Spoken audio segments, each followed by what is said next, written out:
ምድር ላይ ሆኖ ሲያስተባብሉ ነበር። ከአላህ ፊት መቆም አለ አላህ ምናምን ይህን አንሰማም ብለው ሸምተው ነበረ። አለይሰ ሀዛ ቢልሐቅ ነው የሚላቸው። ይሄ የሆነ ሰውነት አይደለም ብላቸው ቃሉ በላ ወረቢና ጌታችን ብሎ ይጠሩታል። እዛ አዎ በእውነትም ጌታችን እውነት ነው። ቃለ ፈዙቁ ልዓዛበ ቢማ ኩንቱም ተክፉሩን። ከዚያ ምን ይላቸዋል?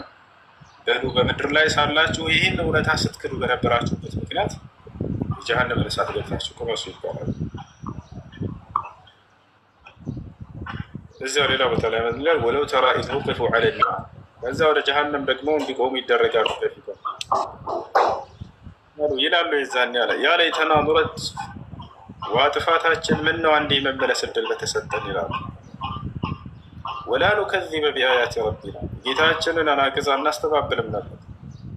ወነኩነ ሚነል ሙእሚኒን፣ እኛ የዛን ነው የመመለስ እድል ቢሰጠን ከአማኞች ከሙስሊሞች እንሆን ነበር ይላሉ።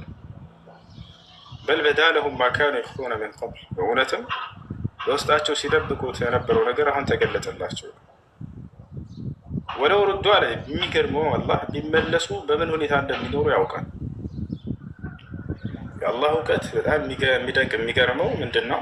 ስላለፈ ያውቃል፣ ስለ ወደፊት ያውቃል፣ ስለሚሆን አሁን ያውቃል። ሊሆኑ የማይችሉ ነገራቶች ቢሆኑ ኑሮ በምን ሁኔታ እንደሚሆኑ ያውቃል። የዕለሙ ማ ካን ወማ የኩን ወማ ሰየኩን ወማ ለም የኩን ለው ካነ ከይፈ የኩን። አላህ የሆኑ ነገራቶችን ሁሉ ያውቃል፣ የሚደበቅበት የለም። እየሆኑ ያሉ ነገራቶችን ያውቃል፣ ወደፊት የሚሆኑ ነገራቶችን ያውቃል። ሊሆኑ የማይችሉ ነገራቶች፣ ይሄ ነው በጣም የሚደንቀኝ። ሊሆኑ የማይችሉ ነገራቶች ቢሆኑ ኑሮ በምን ሁኔታ እንደሚሆን ያውቃል። ለምሳሌ የጠቀሳለው ያው ጠቅሷል። ለምሳሌ ከሞቱ በኋላ ሰዎች ሊመለሱ አይችሉም ማለት ዳግም ወደ ምድር እንደገና ኑሮ አላህ እዚህ የቁርአን አንቀጽ ላይ ይናገራል። የመመለስ እድል በተሰጠን እናምን ነበር ይላሉ ከሃዲያኖች። ካለ በኋላ ወለው ሩዱ አለ፣ ቢመለሱ አለ የመመለስ እድል ብሰጣቸው ለዓዱ ሊማ ኑሁ ዐንሁ፣ እዚያው ተከለከሉበት የክህደት መንገድ ላይ በተዘፈቁ ነበር። ይመለሳሉ እዛው።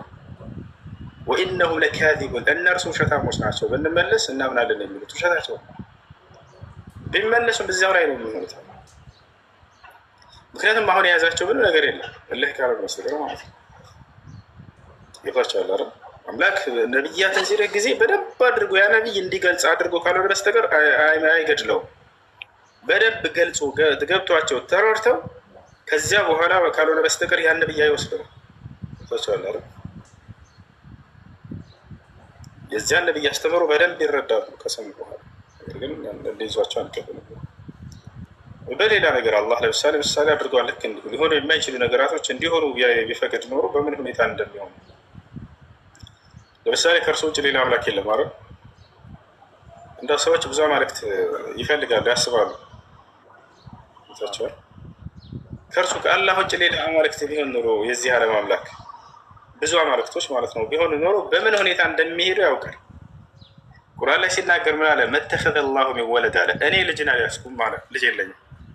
ወማ ካነ መዐሁ ሚን ኢላህ፣ ከእኔ ጋር ሌላ አማልክትም የሉም ማለት አምላክ የለም ከእኔ ጋር። ቢኖርስ ኖሮ ሌላ አማልክቶች ሆነው በነበር፣ ከእርሱ ውጭ ሌላ አማልክቶች ሆነው በነበር የዚህ ዓለም ገዦች፣ የሰማይ አንድ አምላክ፣ የምድር አንድ አምላክ፣ የፀሐይ አንድ አምላክ፣ የጨረቃ አንድ አምላክ፣ የከዋክብቶች አንድ አምላክ፣ የሰው አንድ አምላክ፣ የጅን አንድ አምላክ፣ የየራሳቸው ፈጣሪ የተለያዩ ሆነው በነበር።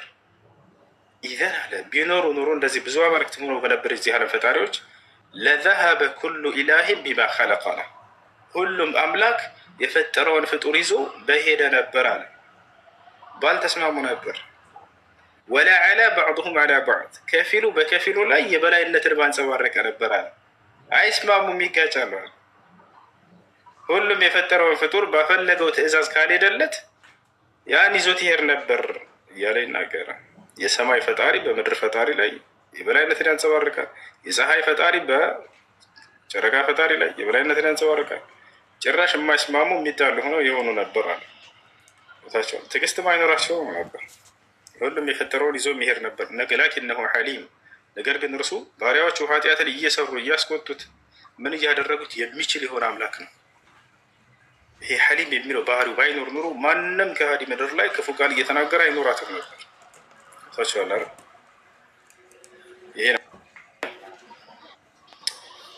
ለማንኛውም ከቁርአን ክፍል በጣም የሚደንቀኝ ይሄኛው ነው። ከሞት በኋላ ስለሚሆነው የተናገረው ነገር ولو ترى إذ وقفوا على النار فقالوا يا ليتنا نرد ولا نكذب بآيات ربنا ونكون من المؤمنين بل بدا لهم ما كانوا يخفون من قبل ولو ردوا لعادوا لما نهوا عنه وإنهم لكاذبون.